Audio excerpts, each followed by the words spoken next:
Very good afternoon, and thank you so much for having taken the time to have joined today's webinar. My name is JayReddy. I'm with the Identity Access Management and Cybersecurity team here at ManageEngine. Guys, thank you so much for having taken the time. Today's webinar is going to be around a specific topic that is very timely. We are talking about organizations working remotely, and we are going to be talking about how do we go on to monitor remote user productivity. That is going to be the central agenda for today's session. You early birds are going to help me do a quick audio video check just to ensure that we get all logistics stuff out of our way. If you can hear my audio loud and clear, and if you can also read the slide that says monitor employee productivity and audit remote user activity, just give me a hand raise and I know that we're good to go. Lovely, lovely. Thank you so much for the confirmation, guys. I've got the confirmation. It seems to be fine.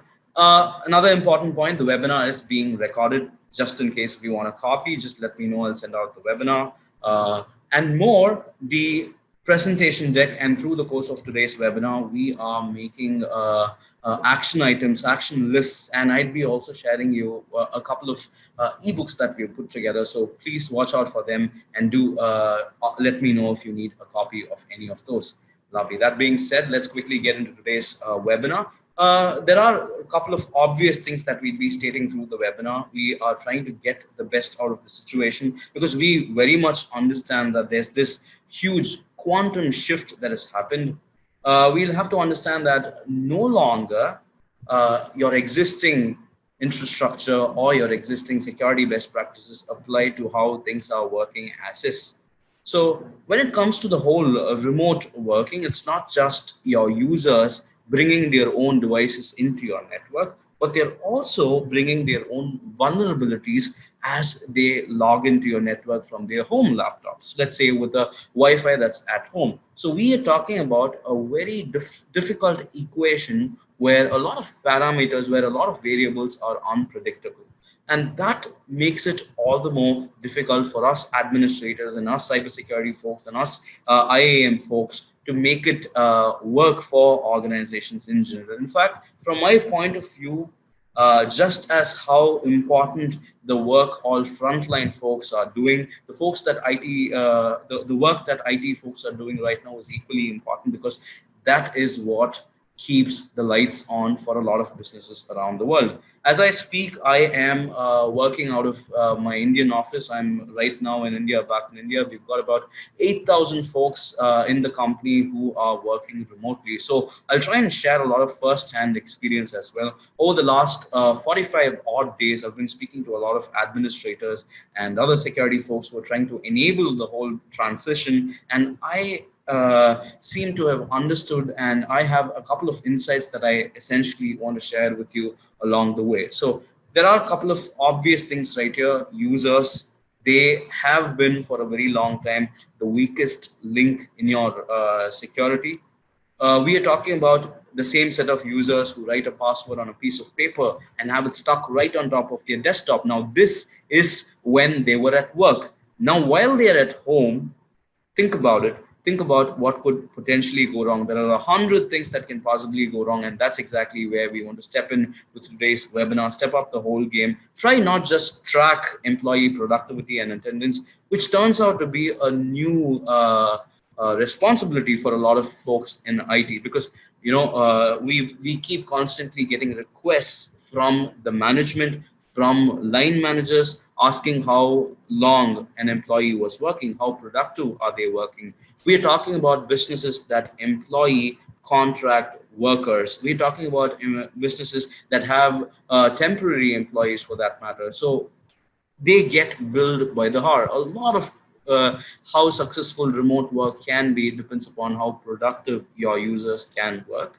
That's one side of it. It's the operations side of it. From a very IT standpoint, infrastructure management standpoint, it gives us insights on where to invest. What exactly should we be doing the way forward? Are our resources optimally available? Should we reallocate resources? Such decisions can be taken by tracking employee behavior as well. So we'll be doing that. And then we'll proceed a little further and talk about the whole security angle to this very specific problem that we're discussing. So what really happens when users are logging on remotely, what could potentially go wrong, and being able to track every activity that a user is potentially performing does give you an edge over what could potentially go wrong. So we'll be talking about that. And then in the process, while we are trying to enable our users, while we are trying to keep a check on their productivity and activity, it becomes imperative that we also take note of their file, folder, data access altogether. Now, data security is a lot more important right now, because as we speak, we keep listening to a lot of these cases very recently, attacks that are targeted on healthcare organizations. Now, trust me, this is the worst time for hackers to attack or target healthcare organizations. We are going to be talking about how important is it to secure your PII and PHI while users are working remotely, and how do we make the whole process foolproof? MFA is your go-to solution. It's worked out for a lot of people. You could definitely implement MFA right after the webinar. We'll be taking a look at how to get that aspect of it done as well. So through the webinar, we'll be talking about productivity. And there's another interesting insight that I wanted to share with you when it comes to productivity. How do we enable them for self-service? How do we enable our users to resolve their own IT problems? We're going to be talking about that as well through today's webinar. So let's get started. The first tip for the day, or the first trick for the day, as I like to call it, is to be able to track your employees' productivity. So when it comes to productivity, the challenge is to get the parameters right. If you were to just go on and have log on and log off as a parameter to measure how long and how productive someone stayed, that isn't a great way of doing it. So what we've done is we've kind of leveraged the fact that Active Directory or other IAM providers, they have a very strong analytics. So we are essentially leveraging the event logs right here. Things like or details like, when did the screensaver go on? How long was the computer left idle? We understand our users are working remotely, so it becomes a little challenging to keep track of either they're productive or not. That being said, these factors do play a very important role in calculating what we call the ideal business hours and what we call the net productive hours. So being able to do that becomes easy, because you're able to get hold of all this log data, correlate all of this data, and get an insight out of it. So we'll be talking about that. And then as we go forward, there's another thing that we need to understand. So when it comes to resource allocation, when it comes to trying to optimize the whole process right now, it is important that at any given point in time, you have a complete tab on who are the employees who logged in remotely, how many of them have logged in, what resources are they accessing. So being able to track that is also quite important. And in case if there are any deviations in behavior, maybe given the newfound flexibility in working hours, given the newfound flexibility in working remotely, users might tend to log in at non-business hours. Now, most of the problems, as you closely notice, happen somewhere or the other in non-business hours, and probably be it an insider who's trying to exfiltrate data, or we're talking about attackers trying to snoop into your system. Most of them tend to do it in non-business hours. I do not know why, but that seems to be the best time they think they can get away with. But being able to track all that activity does make a difference. We'll be talking about that as well. So just to give you a quick overview on how the whole attendance and productivity gets tracked, it's as simple as the graph right here. It very clearly takes into consideration the login and the logout. Those are the base parameters with which we work. And then we get a little in depth, get granular, talk about how long were they idle. So you get the net idle hours, or you get the net productive hours.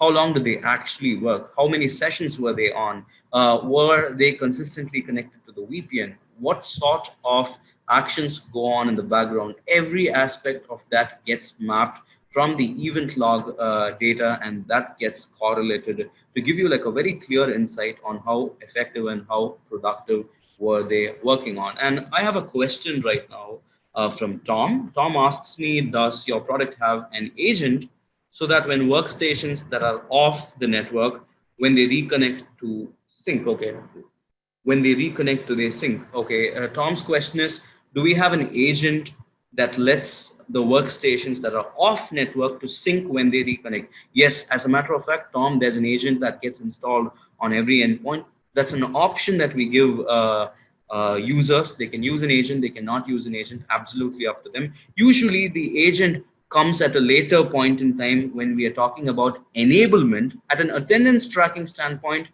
it does not really work. So I'll have the question in my mind, and I'll come back and I'll answer to you right when we are talking about enabling users for log on and access. All right. We were talking about attendance reports and how can we get smart by tracking other parameters that usually get left out. So the best part about tracking attendance and productivity is it doesn't really stop right there with just out of the box reports, but you can share these reports, have them emailed to the right stakeholders, and you can automate the whole flow. Not just that, you can go one step further and grant access to line managers with a dashboard. So if they want to get hold of a attendance dashboard with records of details of who's logged in when and so on and so forth, you can very much give them a dashboard and help them measure productivity. It seemed to be one of the most frequently asked requests from across the world, across all these countries that are locked down, that are working remotely. We keep constantly getting this one request of being able to monitor the net productive hours. We'll go a little further. We spoke about productivity. It doesn't really end right there, because while we are trying to enable users, there are also attackers, there are also insiders with malicious intent who might take advantage of the situation.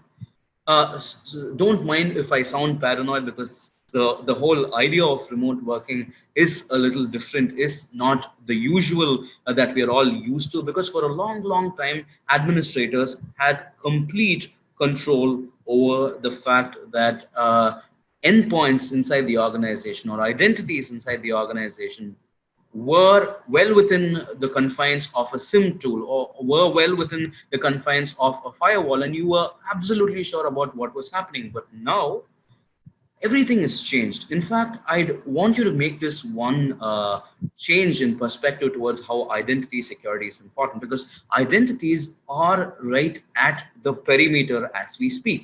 They're the first point of contact or first point of breach while users are working remotely. So if it's an organization with, let's say, 1,000 folks, 1,000 opportunities for an attacker to crack through, because all of them are connected from their work, I mean, from home, and using their own Wi-Fi or connected to a home network, which is not as secure as your corporate network. We'll be talking about that in a bit. And yes, being able to track user behavior to the very last detail, being able to track their activity does make a lot of difference.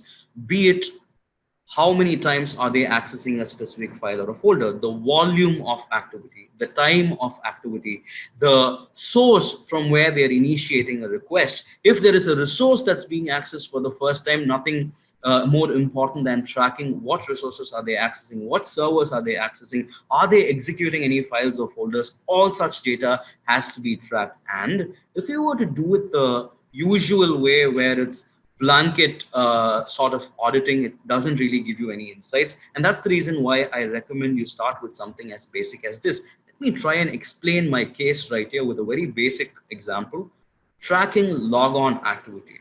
So if you were to just audit logon activity, let's consider this case where there were 10 repeated logon failures in less than 10 seconds. And then it was followed by one successful logon. Okay, what's the big deal?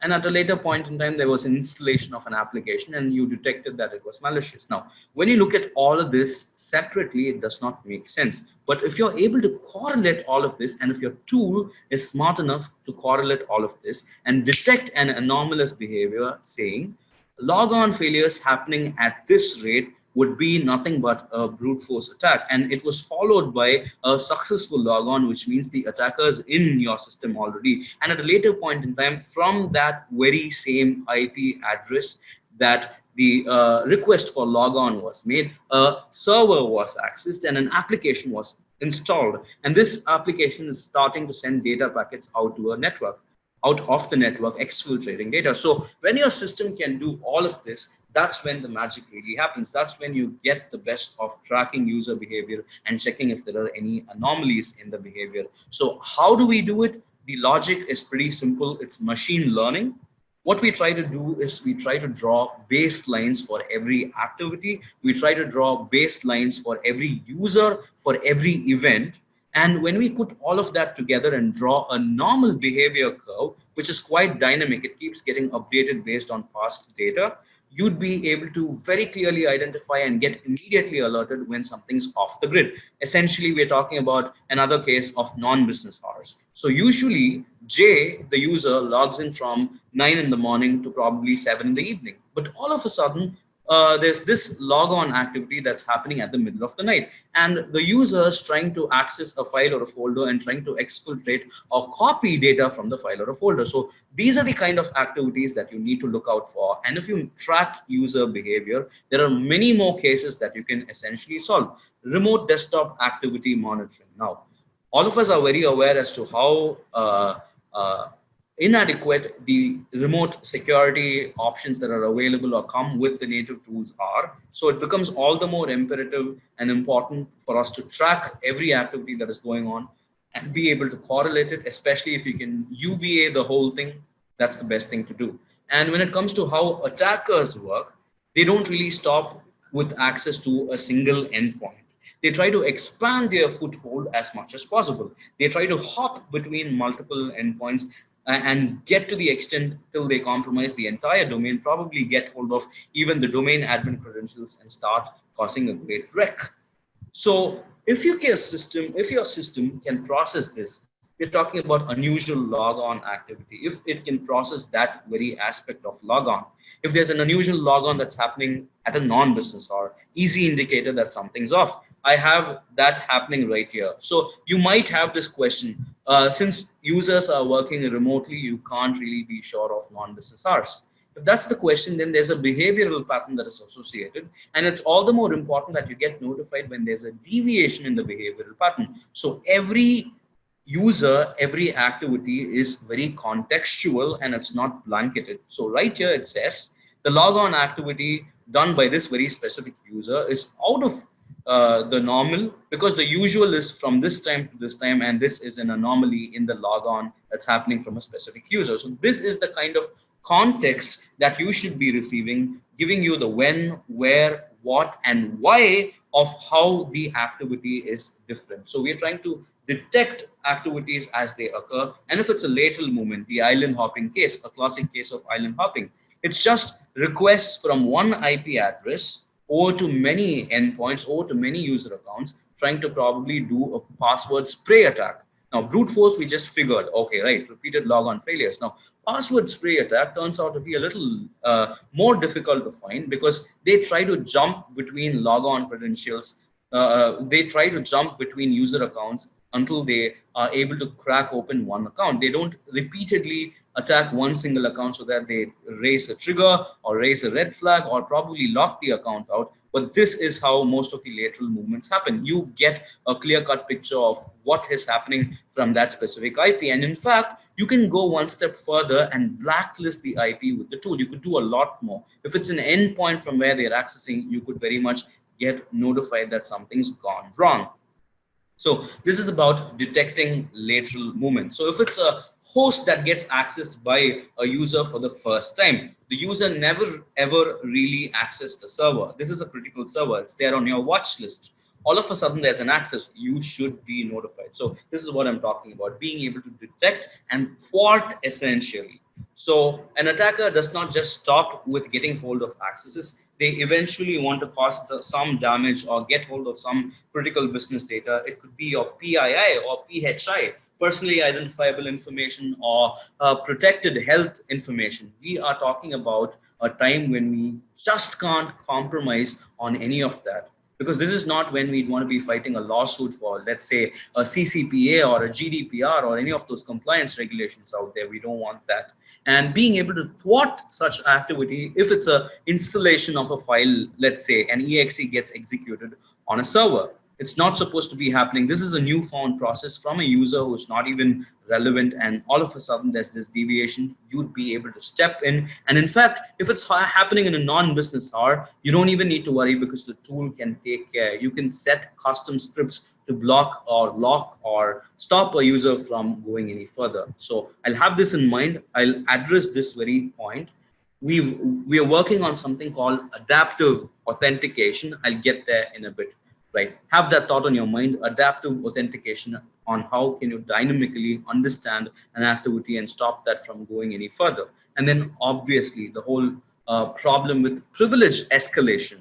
Now, as users try to work remotely, they are required to do quite a lot of operations. If they were at your office premise, they'd probably walk up to you or probably call you up and get things done. That happens almost all the time. They never really bother to walk. They probably call or send an email. And what we've observed is, over the last couple of days, there's a phenomenal rise in the number of help desk calls as well. For every other thing, people tend to call. They think that's the fastest way to resolve. And one of them turns out to be privileges. So they keep asking for extra privileges, quoting examples saying that they were not able to access something. And in the process, if we tend to kind of liquidate or kind of, lower down the wall and probably give them some additional privilege to do something, you never really know what could go wrong. So your existing auditing will not be enough if you just track privileges that are given to someone. But if you're giving privileges to someone, you should also be able to track the entire course of action from that time the privilege is given. So if there are any deviations, let's say a user is using a privilege for the first time, all right, a newfound privilege that's given to a user, it's an unusual activity. The user goes on to delete 10 important accounts, or the user goes on to escalate permissions of other accounts, classic case of an attacker. So we are talking about privilege escalation and privilege abuse, and all of this gets taken into account with a very dynamic data set, with a very robust method to stop a deviation from occurring. And that's how tracking privileges becomes easy, or tracking privilege abuse becomes easy. On that note, I have another suggestion that I wanted to make, just in case if you're overwhelmed with the number of requests that you're getting for, let's say, access to a file, access to a folder, access to a privilege, memberships to groups, things like that. You can have a workflow system in place. Nothing better than that. Because by the time the request reaches you, it has to go through a request, review, and approval process. Let's say you can configure it for the manager of that specific person to approve it. You can have a couple of other stakeholders who have a say in the access to also approve it. And by the time it reaches you, you only get probably 1/3 of the request, because the rest of them were either not required in the first place or were junk requests. So this is a great way to validate and get only requests that are relevant, that are immediate, that are urgent, and the ones that you can act on. So this reduces help desk volumes, help desk tickets, and at the same time, it also kind of ensures that there are no junk requests coming your way. So nobody can get away with a privilege escalation this way. And you have complete tab already on who's got privileges and what are they doing with those privileges. So that is the idea with which we put this specific aspect of the tool together. So far, we've been discussing about how do you track employees' productivity? How do you track their working hours? Are there provisions to go beyond and analyze their behavior and check if there are any deviations in their behavior and get notified? We just spoke about how critical it is right now to keep track of privileged users. And if you're tracking privileged users, you also need a very well-defined workflow request review approval system to work with the whole permissions department. So that's about how we track productivity. Now, in terms of enablement, at a given point in time, you should be able to grant access and revoke access as you see fit. So that's a critical part of enabling our users, and also at the same time not compromising security. And if you have a system that can audit every permission that was given, an access permission that was given to an employee, that would be even better. So you can configure alerts if there are any deviations in that behavior as well. So that is something that I want you to note. So being able to manage and monitor remote accesses is critical. And if you can work at a very core level being able to revoke those accesses immediately when you get a red flag, that is even better. So UBA and this aspect of the tool go hand in hand. It doesn't really stop right there, because now that we're talking about enablement, we see a tremendous surge in the adoption for Office 365. Now, I've spoken to so many people who just moved to Office 365 or Azure, and they were pushed to do so. Not many of them are big fans of hybrid environments, but the adoption was okay until the whole lockdown. And then after the lockdown, Microsoft Teams is probably one of the most used applications, about 75 million users in the last couple of months. So we're talking about a great surge, and especially if it's Office 365, it's been in the news for all the wrong reasons last year. So many attacks that were targeted, BEC attacks or business email compromise attacks that were happening right on Office 365 inboxes. So how do you handle the whole fast tracking of moving to the cloud? So that's something that we need to take into consideration. So what we want to do right now is, there are a couple of aspects. There are aspects of enabling our users, getting them on board, giving them access and provision to new applications, managing their licenses. Yes, definitely your IAM tool, especially the tool that we're talking about today, AD360, does all of this, but it doesn't stop right there, does it now? You should be given the provision to track every activity that is happening on OneDrive. Now, Microsoft Teams and OneDrive are the ones that are being most used. I speak to so many people, and I keep repeatedly getting complaints about OneDrive and the DLP, that is the data loss protection policies that are associated with that. So if you're able to get like a clear picture of who's got access to a file or a folder, who is copying, moving, deleting, modifying, all such details, nothing better than that. And on top of it, now that your users are at home, and then they're not confined to the rules of your organization, where you essentially would have a no thumb drive policy or a no copying device policy. I mean, we're talking about pen drives, hard disks. You can't bring them into your office. Now, users are at home. They can plug one device. They can plug their thumb drive right into your desktops and have certain data copied. So you should be notified when such activity also goes on. So we're talking about working at multiple layers right here. And if you can do that, nothing better than that. So look for solutions that track and keep a complete tab on what's happening on OneDrive data, Microsoft Teams, and enabling them. We're talking about enabling them. So service outages are also pretty important. Business continuity turns out to be a big problem. And now that there are Office 365 services that are overloaded, you need to know which ones to keep track of, which ones to enable, which ones to disable, what licenses to apply. If you can keep track of who's using what licenses, how much is the usage, what sort of service performance is happening at a given point in time, you'd be in the know at a given point in time, and you'd be able to better operate. And yes, again, I can't insist enough or repeat enough about the point around personally identifiable information in PHI. So we're trying to manage and monitor any data that's on the cloud. If you're newly moved, I've put together a guide essentially to help organizations have like a checklist of things that probably could have been missed in the process of migrating. In fact, the DHS, the Department of Homeland Security, somewhere around October last year, they gave out best practices for organizations moving to Office 365 or migrating or doing like a hybrid setup. I have that resource as well, and I'd love to share that. So that is that's quite a nifty resource. Helps you most of the time, and when you do a fast track, you might forget a couple of things. So please have that in mind, and I'll have that shared towards the end. So we're talking about enabling. We're talking about one major problem over and over again, which is account lockouts. Now, account lockout ticket volumes have grown up to like some 20 to 30% higher. That's the statistics that we've got. We ran a survey. We figured that this is one of the most common problems.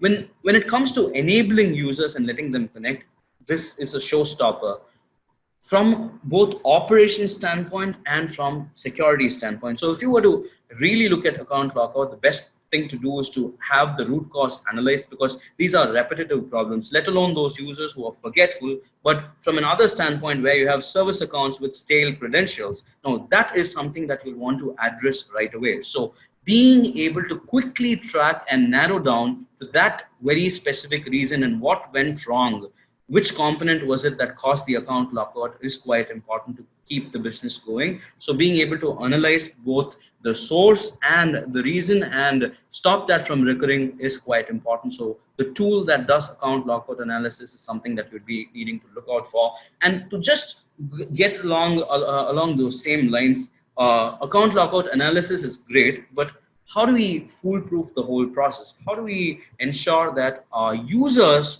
don't keep locking themselves out? So that's the whole idea behind why we incorporated a self-service portal to the tool as well. Now, when it comes to users, there's always friction when you're trying to implement a new solution or give them guidelines to do a specific thing. While they were at work, it was difficult. While they are working remotely, it's going to be all the more difficult to get them to do something, which is exactly why we try to make it as easy as possible for them. It has to be just a couple of clicks, and your users should be able to get themselves get their passwords or accounts unlocked. Now, if you're thinking the whole process of self-service could be new to your users, the answer is no. The reason is your users are very used to the idea of self-service. They don't call up Google or Facebook today. So that's the kind of same experience we are trying to give to them right at the logon screen. So as you see right here, when a user locks themselves out, or when they forget their password, or when they reset their password, they're mostly at the logon screen, and that's where they forget, and that's where they pick up the phone and give you a call. So we don't want that. And on top of it, they're not within your office premise for the admin initiated reset request to apply, because they are no longer connected. So there's this huge problem of cached credentials that are there on laptops or endpoints that are not connected to the network. So that has to be handled as well. But for a user, this is a lot of engineering. They just can't comprehend all of this. So for them, it looks like a simple button, a reset and an unlock button. All that they'd see is they'd be making a request through a button on the logon screen, and the button opens up a pop-up with a couple of security questions, challenge questions to be precise, or any other validation that you set. And then the request is processed and they're able to continue working. They're able to reset their password, they're able to unlock their accounts. But in the background, all the weightlifting happens. I'm pretty sure you'd be interested. So AD360, the tool that we've been discussing about so far, stands in between or serves as the mediator between the user and the Active Directory per se. So it takes up the responsibility of validating every request that comes through. So if you're able to, excuse me.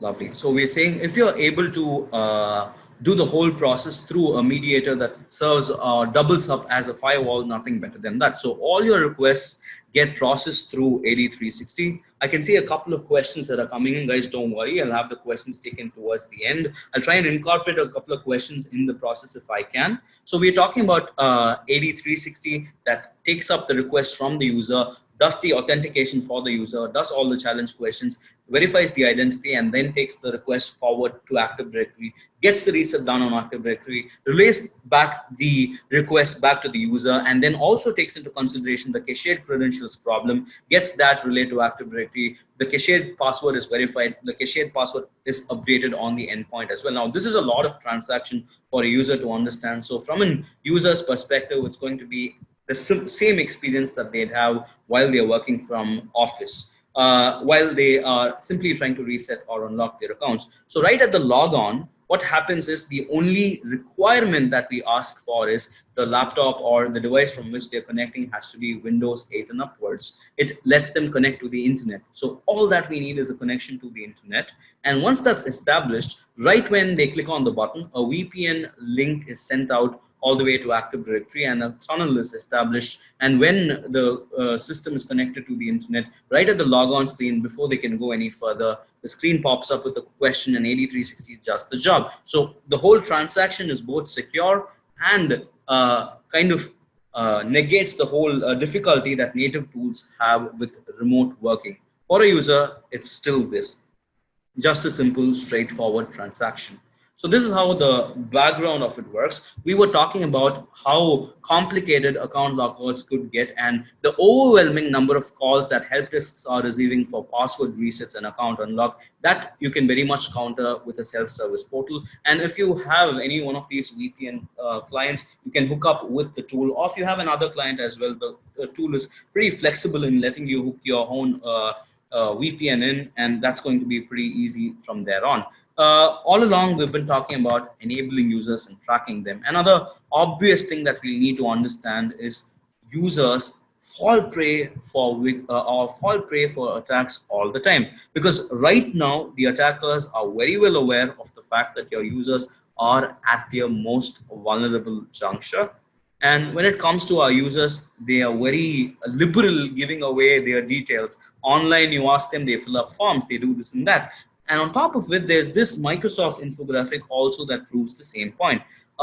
If you're just setting up a remote system, or if you've set up remote and you've been there for quite some time now, let's say a month or two, you'll definitely have to consider the possibility of an attacker of an attack that's happening right now as we speak, because there's a surge in the number of attacks that have happened, and it's all of them revolving around identity theft or credentials being compromised. Here, what we need to note is the infographic very clearly points out that an attacker would need only 48 hours to compromise the entire domain, the domain admin credentials, and start exfiltrating data, right? Start exfiltrating data if they compromise just one endpoint. Now, we're talking about all our users working from home. You know the permutation. It becomes easy for an attacker to crack through. The worst part right here is not the compromise, but the exfiltration that follows. It becomes really difficult for our existing systems to track what sort of exfiltration is happening while users are working remotely. So my kind request to all folks joining today is to reevaluate our options, reconsider, and acknowledge the possibility of an attack underway as we speak, or an attacker already lurking in your system, because we see data all the time, and all of that is quite disturbing, because over the last couple of months we've seen exponential growth in number of attacks that have happened with the whole corona theme, with the whole COVID theme. People are falling victim for emails that pretend to be from the World Health Organization or the CDC, and people still don't realize that these are phishing emails. They don't look out for all those indicators.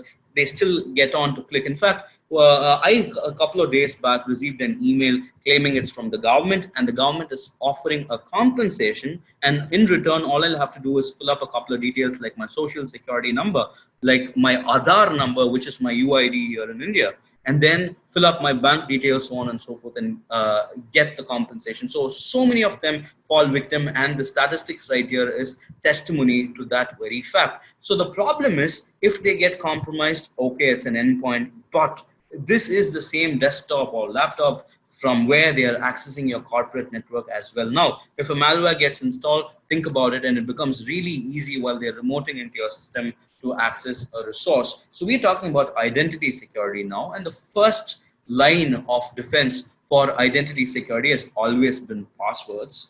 Yeah, passwords are encrypted, they are cost efficient, they don't require you to set up something new or hardware, and they can always be reset if they are stolen. But there are obvious shortcomings for passwords as well. All of us administrators know Active Directory password policies are almost about 2 decades old.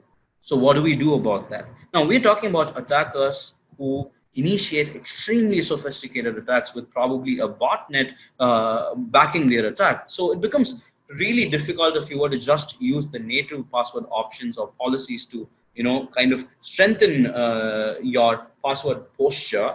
Fine-grained password policies are not really fine-grained. There are limitations. You can't do OUs. On top of it, we're talking about users. We're talking about the same set of users who set one password for every account. So they try to get away, right? Our users, they want the easiest way out, and they don't want to set tough passwords for their own selves. So this is what they do. So the only obvious course of action is to foolproof the whole authentication at every level possible. So if it's the passwords, the best thing that you can start out doing is to make it as difficult as possible for an attacker to crack. What are the common attacks? people try to attack with dictionaries. They call the dictionary attack. So stop your users from being able to use a dictionary word.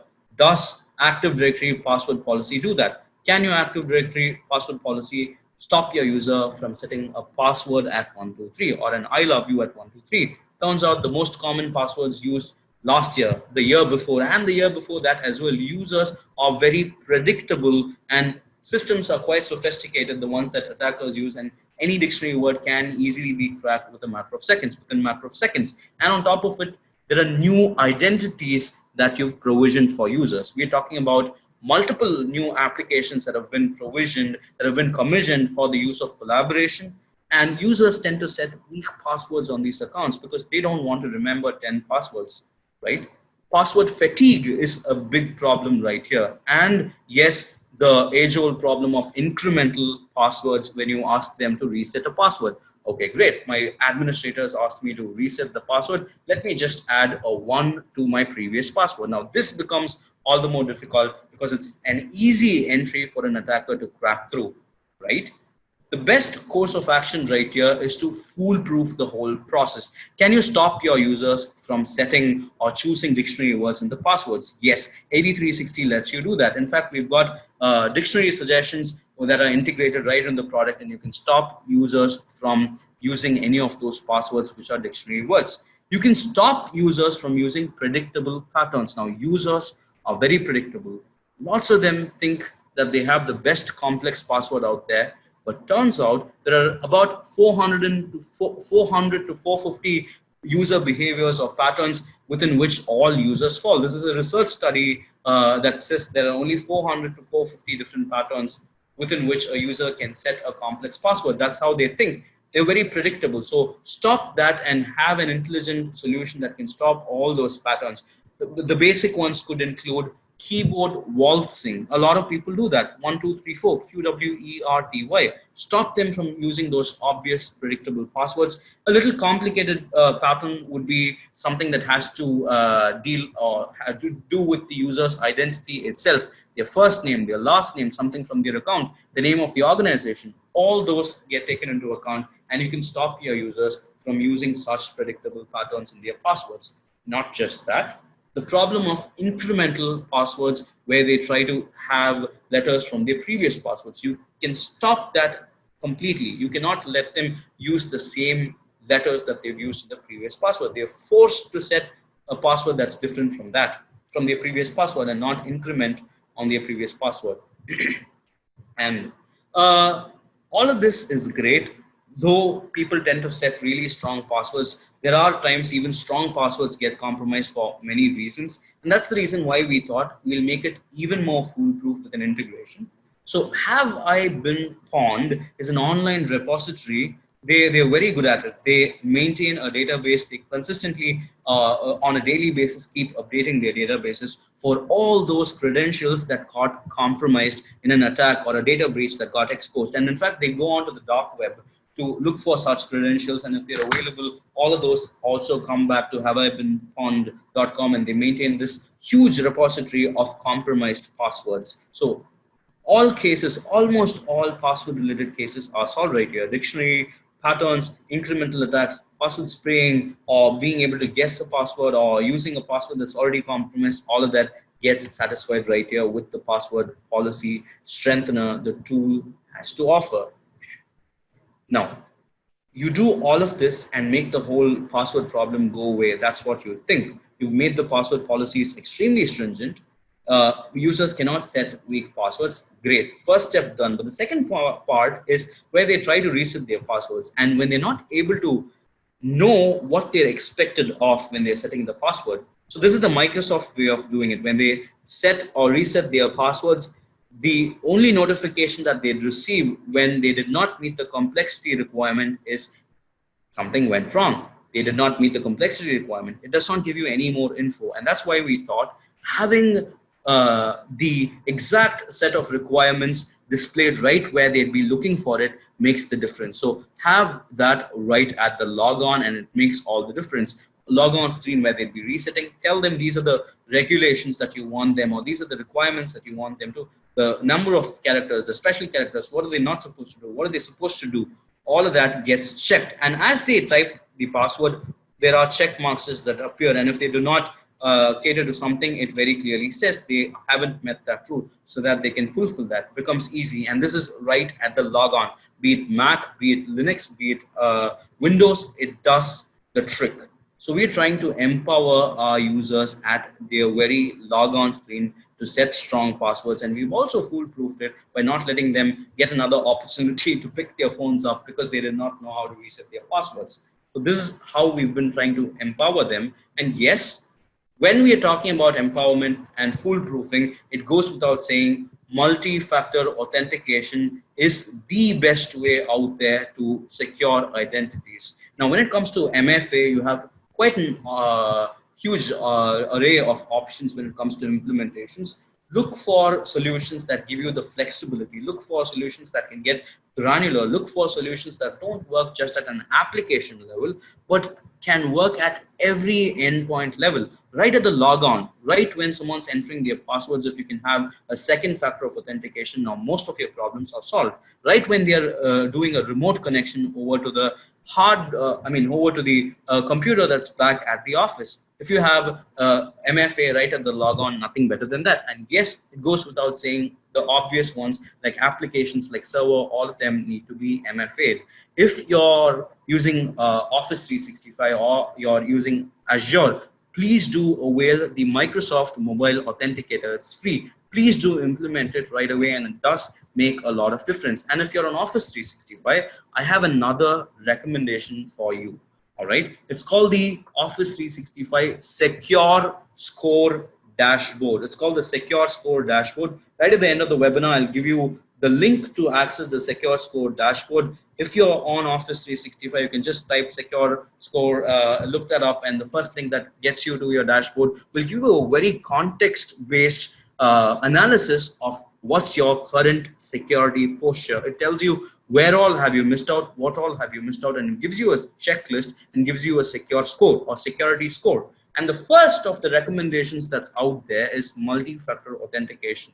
So please enable that. It's quite easy, does save a lot of trouble. When you're looking for solutions that give you the range of options, 8360 is definitely one that you can trust, because the extensive modes of operation are important just so that you reduce the friction. So we were talking about TFA at the logon, quite the deal of options: RSA, Radius, Duo, Google Authenticator, time-based OTPs, text notifications, one-time passwords, email notifications, the whole deal. I have a very small demonstration right here. What if your administrator's credential is compromised?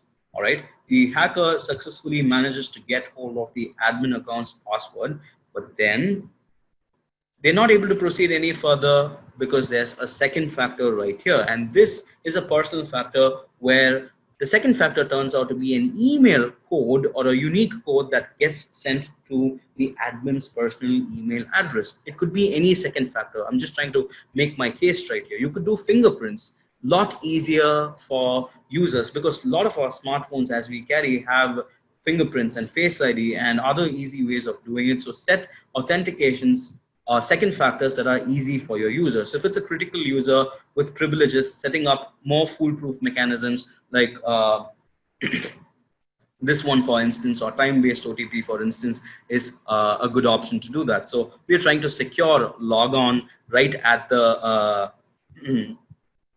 endpoint level. So credentials can't be compromised that way. I was talking about one specific point while we were discussing UBA, and I asked you to remember one thing, which was adaptive authentication. So I'm right here discussing about adaptive authentication right now. So when it comes to the whole idea of machine learning, we have already leveraged machine learning to our advantage, where we analyze user behavior, where we draw baselines for normal behavior and detect if there are any deviations, right? We thought, why not extend it to authentication as well? And that's what got us to incorporate the whole deviation in behavior as one of the parameters to check and let a user get or not get access to a specific logon.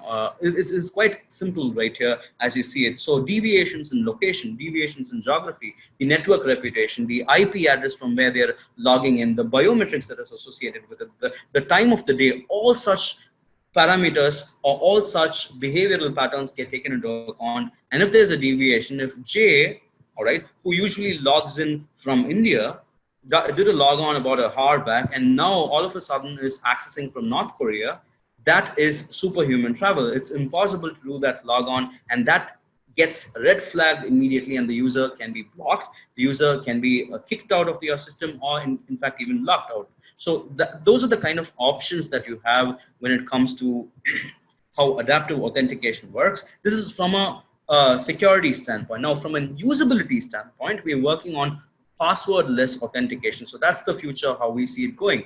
Now that we have the capability to track all of this, analyze all the behavior, we can also make the logon simpler for users. So if they meet all those parameters, if they get a good risk score that's definitely well within threshold, we let them just log in with their passwords. We can kind of make the second factor optional, but then trust me, this is one of the best ways to do it because it takes into account context, and context most of the times don't go wrong. So MFA plus context to it is the best way to go forward, and this is something that I wanted to share with you. So setting up authentication that's smart.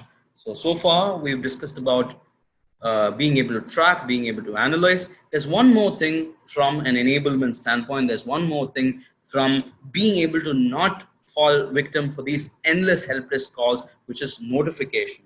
So if we can notify our users rightly, right on time, if we can get them to reset their own passwords or stop their accounts from being before expiry, if they're able to do that, then that considerably reduces the call volumes that you get. The whole idea of remote working and success in remote working is don't even have second thoughts about over communicating. Reach out to them as many number of times as possible, reach out to them in as many number of platforms as possible, and that's the only way to cut through all the noise and get them to do something. So we're talking about users receiving notifications about their impending password resets, impending account expiry 1 month before, 15 days before, 1 week before, 1 day before, right on the day, via text, via an email, via push, whichever way you configure, whichever way you think. Or my favorite one is to just check all and let them receive notifications across all platforms, because it stops right after they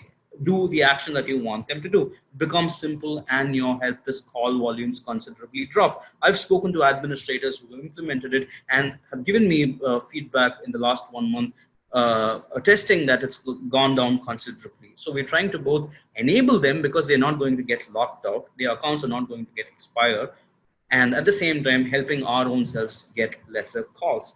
So we've been talking about enablement. Another point along the enablement is single sign-on. Now, I was talking about the survey that we ran with administrators working remotely. One striking insight that we received was about 45% of organizations have at least one of their applications, when I say they are in-house applications or internal use applications that were there within the corporate intranet, that are now exposed over to the internet so that the users can easily log, so that the users can easily access. Now that is a challenge. So the vulnerability or the security of these applications could be relatively weaker when compared to full-fledged applications that are on the cloud, that are given out by a vendor. So being able to integrate all these in-house applications and third-party applications and the ones on the cloud, and giving your users a single sign-on dashboard is the most effective way to get going with authentication and access for applications. So if you already have a SAML supported application, you could very much hook that up with AD360 and give your users a simple dashboard. Now, this does not just help users get easy access to applications. It also helps you keep a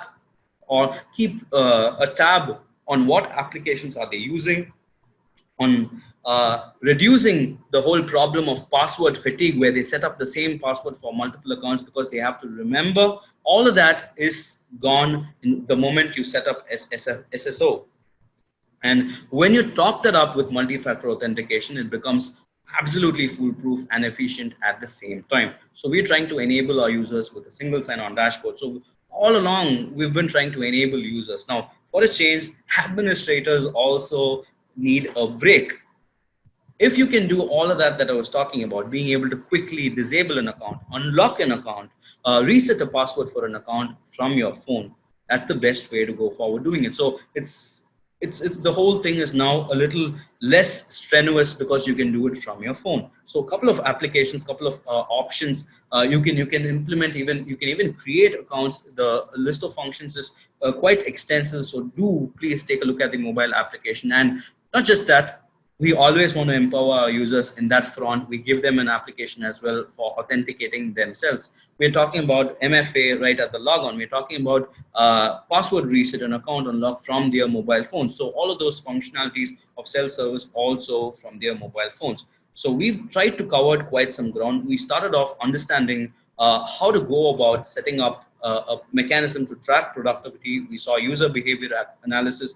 We saw how do we monitor Office 365 and cloud applications, and we just set up self-service for users. Just a quick run through of critical self-service features from a productivity standpoint, being able to unlock accounts, being able to reset passwords, hooking up with as many directories as possible, giving them the single sign-on dashboard, the whole deal. So AD360 is the tool that does all of this. So what I'm going to do is I'm going to take one quick moment to give you like a link that will get you access to the tool for the next 60 days. So what we want to do is we understand the gravity of the situation right here. So we thought we'd do our bit by giving you access to the tool, and it's going to be available for the next 60 days. We only hope and pray it's not going to extend any further. The whole lockdown or the whole pandemic, it becomes much better the next time probably when we speak. So we kept it as 60 days, but then if there's anything that goes sour, we're always here to help. Please reach out to us and we'll help you set the tool up. So all we want to do is to help you set the tool up and get going from there. So you got the link right now. So please do try and make use of the link to register for the application. We'll also help you with setting it up. We've got a team of 200 folks who are dedicated towards helping remote organizations get to speed. And on top of it, we've also put together resources that can help administrators set up remote work better. So all that we discussed today and more, being able to monitor user behavior, tracking employee productivity, accessing the whole deal of data, auditing, giving dashboards, it's going to be available for you to access. So this is something from our side for the community. And we also put together a very interesting, useful resource on account lockout analysis and how can you quickly resolve them with the tool. I'm going to give you access to that as well. Just give me one quick second.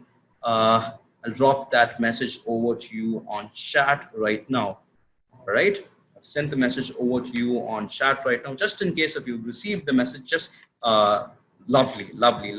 Okay, perfect. So I've got confirmations. You've got two links right now. One to get the complete access to the tool that I just walked you through and get all the functionalities for remote working. And two, I just gave you access to one of the resources that we've written. Check the resource out, try and implement it.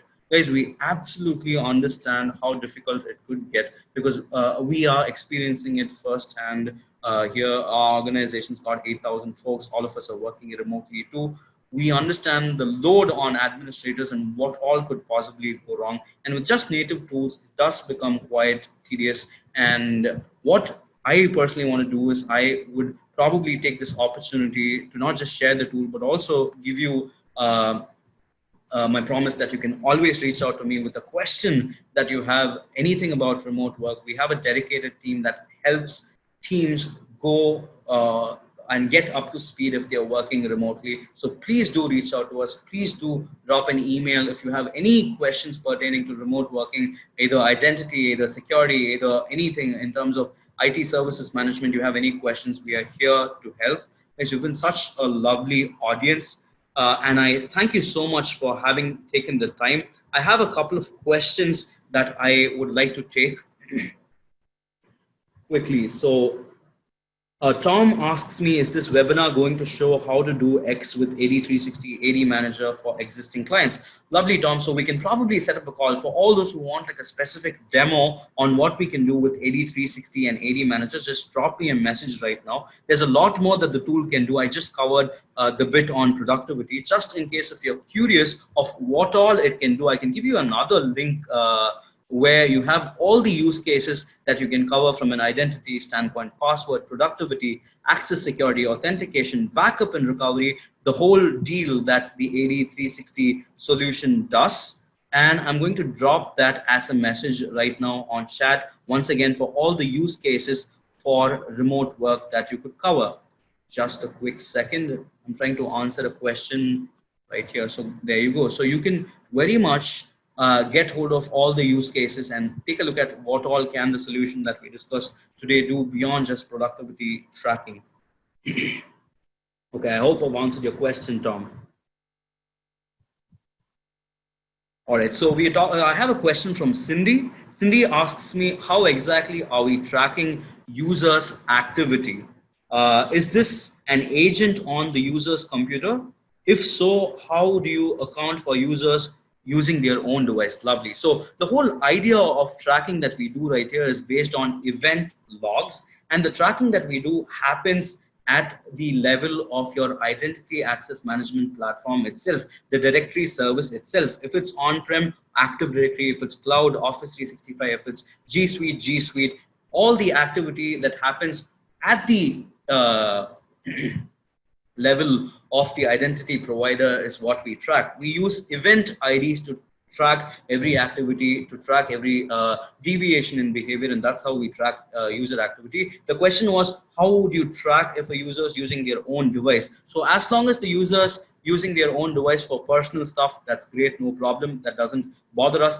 Right when they log into our network, the first time when they establish a remote connection, we start tracking activity from that very point. And then when they go on to do other stuff, whatever that follows, accessing your corporate network, your resources, everything gets tracked. Agent, for your question, do we need an agent? The answer is no, you don't need an agent to track what's happening, because all of the tracking happens at the IDP level, at the identity provider level. I hope I've answered your question, Cindy. I have more questions pertaining to implementation. I've got all the questions noted down. I'm going to be emailing you the answers for those questions.